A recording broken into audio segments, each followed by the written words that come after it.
አሰላሙ አለይኩም ወራህመቱላሂ ወበረካቱ። ሰላም ውድና የተከበራችሁ ቤተሰብ እንዴት ናችሁ? ደህና ናችሁ ወይ?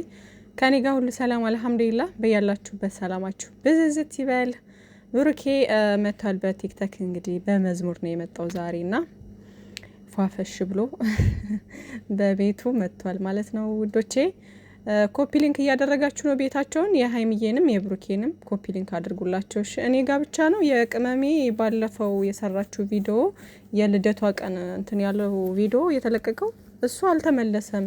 ሀይሚዬ ተመልሷል አለች። እኔ ስልክ ላይ እያየሁት አይደለም፣ ስገባ ቤቷ ተመልሶ እያየሁት አይደለም ማለት ነው። ስለዚህ በደንብ ኮፒ ሊንክ አድርጉላቸው ቤታቸው ማለት ነው። የብሩኬንም እንደዛው። የብሩኬ ራሱ ጠፍቶ ነበረ ተመልሷል። የሱም ግን ኮፒ ሊንክ አድርጉ ውዶቼና በተረፈ ያው እንግዲህ በትላንትናው ቪዲዮ ብዙዎቻችሁ እየተጨነቃችሁ ነው። ለምንድን ነው የምትጨነቁት? አልገባኝም። ምንድን ነው የሚያስጨንቃችሁ ነገር እንዴ?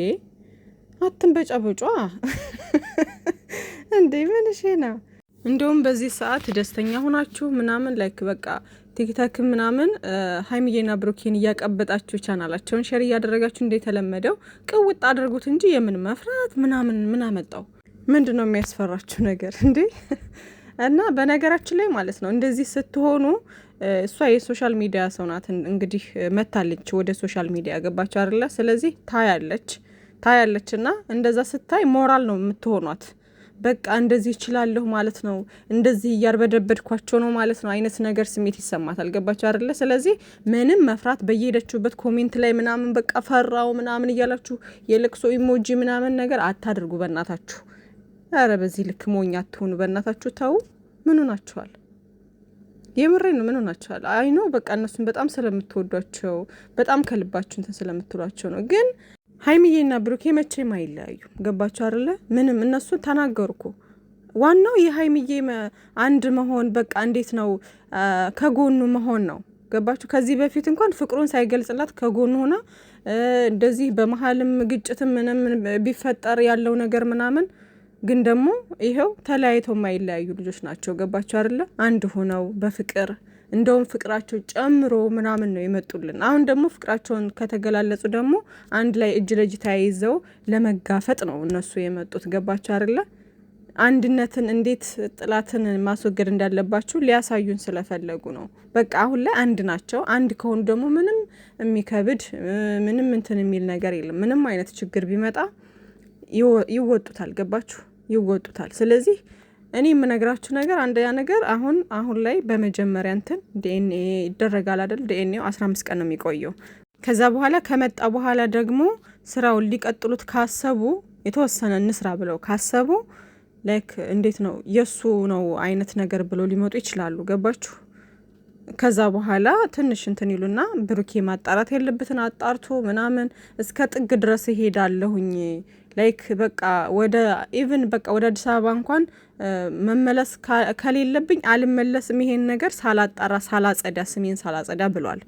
ገባችሁ አይደለ? ከዛ እስከ መጨረሻው ድረስ ይሄዳል ምናምን ማጣራት ያለበትን ነገር ያጣራል። ከዛ በማጭበርበር ምናምን ነው ተብሎ ከዛም በኋላ በቃ ነጻነቱን እንትን ይላል ማለት ነው።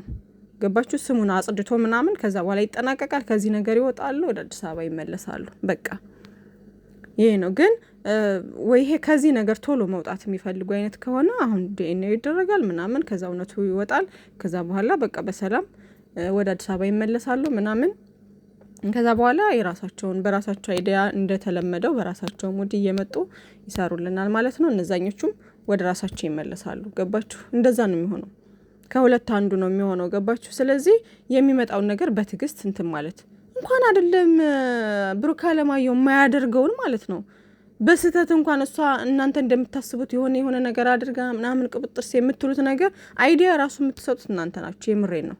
እንደዛ ሆኖ እንኳን ልጅ ቢመጣ እንኳን ምንድነው ልጅ እኮ ጸጋ ነው። በዚህ ልክ በቃ መርበድበድ ምናምን። ሲቀጥል ደግሞ ሀይሚዬ ተቀብላለች። በቃ ምንም ነገር ቢመጣ ካንተ ጎን ነኝ አልለይህም ብለዋለች። ዋና የእሷ መስማማት ነው። እሷ ከተስማማች ምንድነው እናንተ የሚያስጨንቃችሁ ነገር እንዴ? በጣም እያየሁ ነው። በቃ ቲክቶክም ላይ ፈራው፣ ዩቲዩብም ላይ ፈራው። ምንድነው የሚያስፈራችሁ ነገር? አትፍሩ እንዴ። ዋናው ነገር የሀይሚዬ በቃ ከጎኑ መሆኗ ነው። በቃ የሚስትነት እንትን ነው ደግሞ ይሄ ግድ ነው። በቃ አንድ ሰው ፍቅረኛ ሲሆን በደስታው ቀን ብቻ ሳይሆን በሀዘኑም አንድ ላይ ልትሆን በሁሉም ነገር አንድ ላይ ልትሆን ነው አይደለ? አንድ ላይ ልትሆኑ ነው። እሱ ለእሷ እሷ ለሱ አንድ ላይ እየተባበሩ እንትን ሲሉ ነው። ገባችሁ አይደለ? ከዚህ በፊት እንኳን ፍቅሩን ሳይገልጽላት እንኳን ምናምን እሱም ለሷ ብዙ ዋጋ እየከፈለ ነበረ፣ ሳይገላለጹ እንኳን ማለት ነው። ላለመለያየት ብዙ ዋጋ የከፈሉ ልጆች ናቸው እነዛ ልጆች። አሁን ደግሞ አንድ ሆነው ፍቅረኛ ሆነው ድሮም አንድ ናቸው፣ ግን ደግሞ ሞርዛን አሁን ደግሞ ፍቅራቸውን በግልጽ ተነጋግረው በቃ አሁን ሌቭል ላይ ጨምረው ምናምን ሌላ ላይ ሆነው ወደፊት ገና ብዙ ነገር የሚጠብቃቸው ልጆች ናቸው። አሁን ላይ ደግሞ በይበልጥ አንድነታቸውን ያጠናክራሉ እንጂ ሌላ ነገር ይፈጠራል ብላችሁ እንዴት አሰባችሁት? እንዴት አሰባችሁት ውዶቼ? እኔ እውነት ለመናገር ከዚህ በፊት ሀይሚዬ በቃ ስትፈራ ምናምን ላይክ እንዴት ነው አለ አይደለ የሷ እንትን በቃ ያሰጋይ ነበረ። ላይክ እንዴት ነው የሚያሰጋይ? ምንድነው ይሄ እንትን ይላሉ ብዬ አይደለም፣ ይለያያሉ ምናምን ብዬ አይደለም የምሰጋው። ገባችሁ? ግን ይሄ ሚዲያ ላይ እየወጡ በተቃራኒ ሁኔታ ውስጥ ሆነው የሚመላለሱት ነገር ይደብረኝ ነበረ። በቃ ለምን አንድ ሆኖ አያሳዩንም የሚለውን ነገር ሁሌ ያስበው ነበረ። አሁን ግን እኔ እንዳሰብኩት ሁኔታ መተውልናል። አንድ ሆነው ነገሮችን ለመጨረስ ተስማምተው ጨርሰዋል። ገባችሁ አይደለ? ሶ እንደዚህ ነው መሆን ያለበት። መሆን ያለበትም እንደዚህ ስለሆነ በቃ በዚህ መንገድ ነው አሁን ላይ እየሄዱ ያሉት ማለት ነው። እና በዚህ ሰዓት ደግሞ ከጎናቸው ሁነን ምናምን እያቀበጥን ልጆቻችንን ምናምን ወደፊት መጓዝ ነው እንጂ ላይክ ላይ እንትን ላይ ራሱ ወታችሁ ላይቭ ላይ ወታችሁ ራሱ ሌላ መቀባጠር አያስፈልጋችሁም። ከዚህ በፊትም ራሱ እናንተ ራሳችሁ አጀንዳ እየሰጣችሁ ነው። ልጅቷ እርጉዝ ነኝ ብላ ትመጣለች ስትባል እርጉዝ ነኝ ብላ መጣች።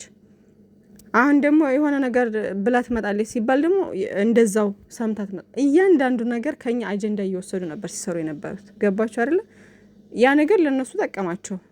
እኛ ግን ራሳችን አጀንዳ ሰጥተን ራሳችን ነበር የምንጎዳው። እዚህ እያለቀሽ አዳሚ እየተነፋረቅሽ ራሴን ወገቤን እያልሽ ማለት ነው። ስለዚህ ራስሽን ጠብቂ። ሰው ሀገር ላይ ምናምን ታመምኩ ምናምን ራሴን ወገቤን ማለት የለም። ካለፈው ተማሩ። ገባችሁ አይደለ? ካለፈው ተማሩ።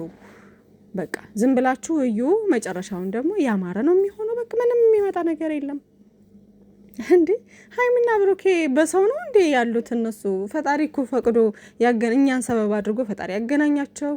ከዛ ደግሞ እዚህ ያደረሳችሁ አላህ ከጎናቸው ሆኖ። ገባችሁ አይደለ? እንዴ በሰው ነው እንዴ እነሱ እንትን የሚሉት? ለምንድን ነው በዚህ ልክ በቃ ምናምን እኛ ስለተጨነቅን እናንተ ስለተጨነቃችሁ እናንተ የሆነ ነገር እንትን ስላላችሁ ምን የሚፈጠር ነገር አለ ውዶቼ? ኧረ ተው፣ ወደ ራሳችሁ ተመለሱ። በዚህ ልክ አትጨነቁ። ምንም የሚመጣ ነገር የለም። እኔ እንዳልኳችሁ በቃ እንትን ሲለኝ የነበረው በተለይ አሁን የዛኔ ፍቅር ጥያቄ አቅርቦላት እያለ ሀይሚዬ አንዳንድ ሰዎች እንደውም በቃ አንድ ቀን እንትን ስትል በጣም ሁሉም ሰው ፈርቶ ነበር። ለምን አትቀበለው ምናምን እያለና ይሄን ነገር በቃ ግልጽ ሳይሆንላት በዚህ ፈርታ እንትን ሊሆን እንዴ ምናምን እያላችሁ እንደውም አንዳንድ ልጆች ስታነሱ ነበር። ገባችሁ? እና እኔም ትንሽ በቃ ይሄ ነገር ምናምን ብለው ደግሞ በዚሁ ስራውን ሊቀጥሉት ነው ወይስ ምንድን ነው ምናምን የሚል ነገር የሆነ ግራ የተጋባ ስሜት ውስጥ ገባሁኝ። ገባችሁ? እሱ ከልቡ እንደሆነ የዛኔ በቃ የሚያወራው ነገር ምናምን ያስታውቅ ነበር። ያ ነገር ቁም ነገር እንደነበረ ስራ እንዳልነበር ያስታውቅ ነበር። ገባችሁ? ግን በመሀል የሆነ ነገር እንትን እንዳይሉ እንጂ እያልኩኝ እሰጋ ነበር። ከዛ በኋላ ሀይሚዬ ፍቅሩን ከተቀበለችው በኋላ ምናምን ያለው ነገር ደግሞ በጣም ደስ የሚል ስለነበረ በቃ አሁን ላይ ደግሞ ሞርዛና እንደሆኑልን በቃ ምንም የሚያሳስብ ነገር የለም ወደሚለው ሄድኩ ማለት ነው። ሲጀመር በቃ ሀይሚዬና ብሩኬ ያልኳችሁ የማይለያዩ ልጆች ናቸው። ለምን ሰይጣን ራሱ እዛው ይለያይ እንጂ ደግሞ ይህን ነገር ሲጀመር ማውራትም ማንሳትም አልፈልግም። እና ዝም ብላችሁ በረባ ባረባው መንበጫበጭ እንትን ማለት ማልቀስ ምናምን አያስፈልግም። እንደዚህ ስትሆኑ ለልጅቷ ሞራል እየሆናችኋት ነው። እንደዚህ ይችላሉ። ኢቭን ራሱ በቤቷ ሂዳችሁ ስትሳደቡ ምናምን ያስድብ ስለተመቻት ነው ዝም ያለችው። ኦልሬዲ እቺ ልጅ ክብሯን ጥላ ለቢዝነስ ብቻ እየሰራች ነው ያለችው። ገባችሁ? እንደዚህ አይነት ሰው ደግሞ ምንም አይነት ነገር ብትሉት አይገባውምም፣ ምንም አይመስለውም። ኦልሬዲ እሱ ፎከሱ ምን ላይ ነው? ስራና ስራው ላይና ብሩ ላይ ብቻ ነው። በቃ እቺ ልጅ በቃ እነዚህ ሰዎች እኮ ነገ ጧት የሆነ ነገር ጥሩ ነገር ሳች በመጣ ደግሞ የሚያጨበጭቡልኝ ናቸው። ሰው እንደዚህ ነው፣ ዛሬ ቢሰድቡኝ ነገ ይወዱኛል ብላ ስለምታስብ በቃ በዚህ ነገር ቆርጣ አይገባችበት ነው። ገባችሁ? እንደዚህ አይነት ሰዎች እንደዚህ አይነት ሰው ደግሞ ሰድባችሁ የሆነ ነገር ብላችሁ ልትመልሱት አትችሉም ማለት ነው። እና ምንም የሚያሳስብ ነገር የለም ማለት ነው። ስለዚህ አዳሚ ወደ ራስሽ ተመለሺ እና በዚህ ነገር ላይ ብዙ እንትን ባትሉ እንደ በፊቱ አሁን ይሄ ላይቭ ላይ ምናምን እየሆናችሁ ምናምን የምታወሩትን ነገር ማወቅ መቻል አለባችሁ። ላይቭ ላይ ስትሰቀሉ ማነው ላይቭ ስትከፍቱ ገስት ላይ ስትሰቀሉ እንዴት ነው በራሳችሁ ሙድ ፈታ ማለት ሀይሚዬና ብሩኬን ስለ ፍቅራቸው ዙሪያ እያወራችሁ ፈታ ማለት እንጂ እንደ በፊቱ ምናምን አመጣው ወሰደው በመሃላችሁ ገብታችሁ በሁለቱ መሃል ገብታችሁ ሌላ ነገር ማውራት ምናምን ብሩኬን መሳደብ ሀይሚዬን መሳደብ አያስፈልግም። በቃ ተማሩ፣ ካለፈው ተማሩ። የእውነት ወዳጅ ከሆናችሁ ማለት ነው። የምሬን ነው። ስለዚህ በቃ ምንም እንትን የሚላችሁ ነገር የለም። ፏበሉ። እንደውም በጣም እኔ አሁን በጣም ነው ደስ ያለኝ። ምክንያቱም ብሩኬ ይሄ ጨዋ የሆነ ልጅ ሀይሚዬንም በቃ አለ አይደለ እንዲህ ሚዲያ ላይ በማይገባቸው ቦታ ላይ ሆነው እንዴት ነው እየወጡ ዝም ብለው 10 ጊዜ እቺ ልጅ እየመጣች 30 ጊዜ ኝኝኝኝ ስትል የነሱን ስም እያነሳች በጣም ታስጠላኝ ነበር። በጣም በቃ እኔ እንጃ አላቅም። ግን ያንንም ነገር ስታረግ የነበረው ፍቃድ ስለተሰጣት ነው እንጂ ሙሉ ለሙሉ ማስቆም ይችላሉ። በእነሱ ስም እያንዳንዱ በእነሱ ስም የሚነግድ ዩቲዩብ በነገራችን ላይ በባህሪው ማለት ነው ልንገራችሁ፣ አንድ ሰው ያለ ፍቃዱ ቪዲዮ ከተሰራበት ያ የዛን ሰው ቪዲዮ ባለ ቻናል ባለቤት ከሆነ ማዘጋት ይችላል። ገባችሁ? ሰውየው ማስቆም ይችላል፣ መክሰስ ይችላል፣ ከዩቲዩብ ሁሉ ማጥፋት ይችላል። ያንን ሰው ያለ ፍቃዱ ቪዲዮ እየተሰራበት ከሆነ ስሙ እየጠፋ ከሆነ ያንን ሰው የማዘጋትና ሙሉ ለሙሉ በቃ እንትን ማለት ይችላል። በሌላ እንትን እንኳን መጥቶ የሆነ ነገር ቢል መክሰስ ይችላል። ገባችሁ? በስም ማጥፋት መክሰስ ይቻላል። ብዙ ነገር አለው። ግን እነሱም ስለተፈቀደላቸውና በዚህ ሰዓት ተባብለው ስለተመካከሩ ስላወሩ ከዛ ባወሩት መንገድ መጥተው ነው እንግዲህ ችግሩን ለመፍታት የወሰኑት ማለት ነውና እንደዛ ስለሆነ ስሙን ሊያጸዳልን ነው የመጣው ብሩኬ። ስሙን ማጽዳት አለበት። ይሄ ነገር ለአንዴና ለመጨረሻ ጊዜ ማለቅ ስላለበት በጣም ደስ ብሎኛል። በጣም ሀይሚዬና ብሩኬ ይሄ ነገር እንደዚህ አይነት ስራ አይመጥናቸውም። ስለዚህ ከዚህ በፊት ብዙ አሳልፈዋል፣ ብዙ አልቅሰዋል፣ ብዙ ሆነዋል። ከዚህ በኋላ ደግሞ መጎዳት የለባቸውም። አንድ ሆነው ነው ወደፊት መቀጠል ያለባቸው ማለት ነው። ስራ ላይ ብዙ እንትኖች ይደርሱባችኋል፣ ብዙ ነገሮችን ታልፋላችሁና ከዚህ በፊት ብዙ ነገር እንዳሳለፉ ታውቃላችሁ። እየተሰዳደቡ ስንት ነገር እያለቀሱ ምናምን ብቻ ብዙ ነገር እኛ ሁላ እንትን የሆነ ሙድ ውስጥ ገብተን ነበረ ማለት ነው። ሶ ያ ነገር አሁን ላይ አይደገምም። ገባችሁ አይደለ? አንድ ላይ ናቸው። አንድ ላይ ሆኖ ደግሞ እኛ ጋር ወደፊት ይቀጥላሉ ማለት ነው ውዶቼና ምንም አታስቡ፣ አትጨነቁ ማለት ነው ውዶቼ። መልካም ቀን።